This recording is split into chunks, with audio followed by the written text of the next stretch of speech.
Le 26 mars, je vous invite à aller voter. On a connu lors de la dernière élection un taux d'abstention important. Mais les résultats n'ont pas été ceux que les abstentionnistes s'attendaient d'avoir. Je vous donne l'exemple de Québec, où des gens aussi, de nombreux électeurs se sont abstenus de voter. Qu'est-ce qui est arrivé? Ce sont des libéraux qui se sont faufilés et on s'est retrouvé avec un gouvernement libéral. Alors moi je dis que c'est important de vous prévaloir de votre droit de vote.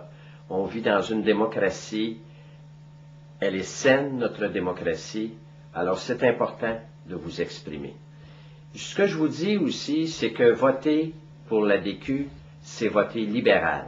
Parce que le risque que vous prenez, c'est qu'on se retrouve avec des libéraux au gouvernement du Québec. C'est la même chose, voter Québec solidaire, c'est voter libéral, parce qu'encore là, on divise le vote souverainiste. Et est-ce que les gens de Québec solidaire seraient plus avancés s'ils se retrouvaient avec des députés libéraux?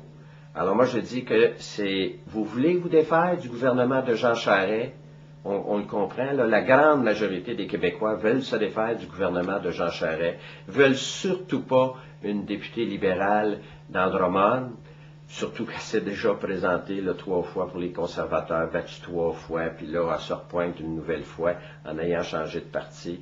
Alors, votez pour le résultat que vous voulez obtenir. Et si vous voulez un gouvernement du Parti québécois, si vous voulez un gouvernement souverainiste, si vous voulez que le Québec devienne un pays, bien le seul vote, c'est de voter pour le Parti québécois.